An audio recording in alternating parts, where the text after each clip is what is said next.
Gulf దేశాలపై Iran చేస్తోన్న దాడులతో అక్కడ ఉద్యోగాలు చేస్తున్న భారతీయుల పరిస్థితిపై ఆందోళన కనిపిస్తోంది. శ్రీకాకుళం నుంచి పెద్ద ఎత్తున గల్ఫ్ దేశాల్లో ఉపాధి పొందుతున్న వారు ఉంటారు.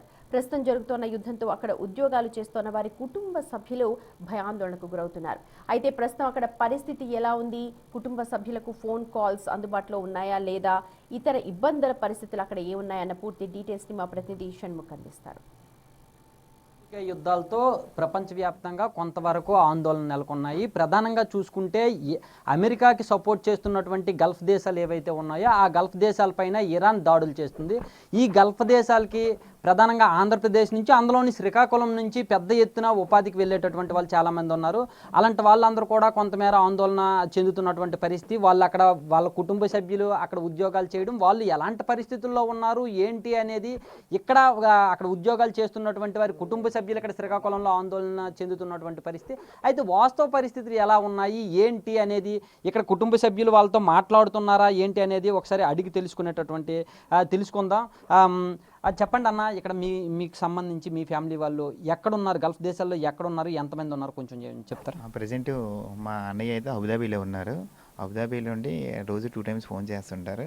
ప్రజెంట్ ఇక్కడ జెట్ తిరిగేటప్పుడు వెంటనే కంపెనీ నుండి పంపించేస్తున్నారు. ఈరోజు రావాల్సింది, బట్ ఫ్లైట్లు క్యాన్సిల్ అయిపోవడం, మరి రాలేకపోయారు. నెక్స్ట్ ఆ మరుసటి రోజు మీద కువైట్ ఈ ఎయిర్పోర్ట్ మీద బాంబు పడిపోవడం వల్ల మరి రాలేదు, ఫ్లైట్లు క్యాన్సిల్ అయిపోయాయి. యాక్చువల్గా ఈరోజు రావాల్సింది. ప్రజెంట్ అయితే రోజు 2 times చేస్తున్నారు. అవుట్ ఆఫ్లో మెయిన్ స్థావరాలంట పడుతున్నాయంట. ఇరాన్ నుండి వచ్చిన బాంబులు అవన్నీ దాడులు పడుతున్నాయంట. కొద్దిగా టెన్షన్గా ఉందని అని అన్నారు. అయితే ఇప్పుడు మొత్తం మీ ఫ్యామిలీకి సంబంధించి ఎంతమంది ఉన్నారు అక్కడ? మొత్తం కలిపి ఒక 5 members ఉంటారు అక్కడ. ఓకే.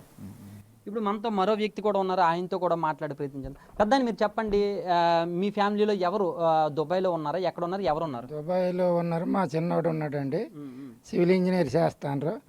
అతనికి ఏ రకమైన భయం లేదు. మేము అడిగినాం భయం ఉందా ఏటనేసి.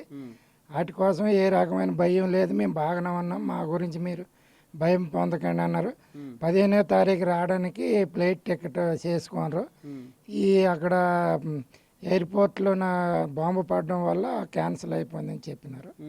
వాటి వల్ల మీ అబ్బాయి లైన్లో ఉన్నట్టున్నారు, ఆయనతో కూడా మాట్లాడదాం ఒకసారి. ఇప్పుడు ఈ పెద్ద ఆయన ఎవరైతే ఉన్నారో వాళ్ళ అబ్బాయి కూడా ఇక్కడ దుబాయ్లో ఉన్నారో, అసలు ఒరిజినల్ కండిషన్ ఏంటి, ఇక్కడ సోషల్ మీడియాలో జరుగుతున్న ప్రచారానికి అక్కడ వాస్తవ పరిస్థితులకి ఉన్న డిఫరెన్స్ ఏంటి అనేది ఒకసారి అడిగి తెలుసుకునేటటువంటి ప్రయత్నం చేద్దాం. ఒకసారి బ్రదర్ ఒకసారి చెప్పండి, మీరు ఇది ఒకసారి లక్ష్మణ్ ఒకసారి ఇది చూపించండి మీరు. బ్రదర్ ఒకసారి చెప్పండి, ఎలా ఉంది అక్కడ కండిషన్ ఎలా ఉంది ఏంటి అనేది ఒకసారి మీరు చెప్పగలరా? ఇక్కడే అంతా సోషల్ మీడియాలో చెప్పినట్టు ఇక్కడ ఏం లేదండి. ఇక్కడ మామూలు మన సేఫెస్ట్ కంట్రీ ఇది దుబాయ్. ప్రెజెంట్ ఏదైనా చిన్న డ్రోన్లు ఏవో పడ్డాయి అన్నారు, కానీ అంత ఎఫెక్ట్ ఏం లేదు.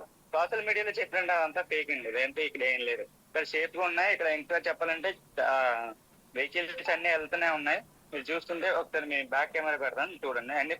అన్ని పబ్లిక్ ట్రాన్స్పోర్టేషన్స్ అన్ని బాగానే వెళ్తున్నాయి, అంతా బాగానే ఉంది. ఇక్కడ అందరూ బాగా తిరుగుకుంటున్నారని బాగానే ఉంది మొత్తం అంతా పెద్ద సోషల్ మీడియా చెప్పే అంత అయితే ఇక్కడ ఏం లేదు దుబాయ్లో. నేనుండేది ప్రెజెంట్ అయితే దుబాయ్లో ఉంటున్నాను. అంటే దుబాయ్లో మీరున్న ప్లేసెస్ కాకుండా మిగిలిన ప్లేసెస్లో ఎక్కడైనా సరే ఇలాంటి ఘర్షణలు కానీ లేకపోతే యుద్ధ వాతావరణం కానీ ఏమైనా ఉందా? అబుదాబీలో ఉన్నాయని విన్నాను, మా ఫ్రెండ్స్ ఉన్నారు అక్కడ. బట్ దుబాయ్లో అయితే అంత అయితే ఏం లేదు. అబుదాబీలో అయితే ఉన్నాయి, బట్ అది కూడా యుఎస్ క్యాంప్ బేస్ లో ఉన్నాయి అంటున్నారు. కానీ అబుదాబీలో కూడా అంత ఏం లేదు. మీ అబ్బాయి 15th ఫ్లైట్ టికెట్ చేసుకుని ఈ లోపు అది క్యాన్సిల్, ఈ యుద్ధం వలన క్యాన్సిల్ అయిపోయిందని చెప్పేసి అంటున్నారు. మరి మీ అబ్బాయిని తీసుకొని రావాలని చెప్పి ప్రభుత్వానికి కానీ లేకపోతే ఏమని చెప్తారా, లేకపోతే మీరు ధైర్యంగానే అబ్బాయి ఉన్నాడని మేము ఆ పేరు రిలేటెడ్ చేయడం అదే. మరి మేము వాడిని అడిగితే అలాంటి వేట అవసరం లేదు, మన స్థానిక ఎమ్మెల్యేకి మనం చెప్తామని మేము చెప్పాలని అడిగినాం. కోనరావు గారు చెప్తాం అంటే అలాంటి వేట అవసరం లేదు, ఇప్పుడు మాకు అలాంటి పేత్రాలు లేవు, మీరు ఏట అంత బాధపడక్కర్లేదు అతను చెప్పడం జరిగింది. మేము ధైర్యంగానే ఉన్నాం పెంచుతాను. అదే మన ప్రాంతాల నుంచి ఉపాధికి వెళ్ళేటటువంటి ప్రాంతాల్లో పెద్దగా ఇబ్బంది ఏమీ లేదు. స్పెసిఫిక్గా కొన్ని ప్రాంతాల్లో మాత్రమే ఇరాన్ దాడులు చేస్తుంది. అంటే పబ్లిక్ ఉండే ప్రాంతాల్లో కాకుండా అమెరికాకి సంబంధించినటువంటి స్థావరాలు ఏవైతే ఉన్నాయో ఆ స్థావరాలపైన మాత్రమే దాడులు చేస్తుంది. జనరల్ పబ్లిక్ అయితే మాత్రం పెద్దగా ఎలాంటి ఇబ్బంది లేదు. ప్రధానంగా ఇక్కడ మన శ్రీకాకుళం నుంచి ఎవరైతే వెళ్ళారో వాళ్ళైతే మాత్రం జాబ్స్ బాగానే చేసుకుంటున్నామని చెప్పేసి చెప్తున్నారు. రెగ్యులర్గా ఒకరోజు మాత్రమే కాస్త ఇబ్బంది అయింది, ఆ తర్వాత నుంచి నార్మల్గానే పరిస్థితి ఉంది అని చెప్పేసి కూడా చెప్తున్నారు.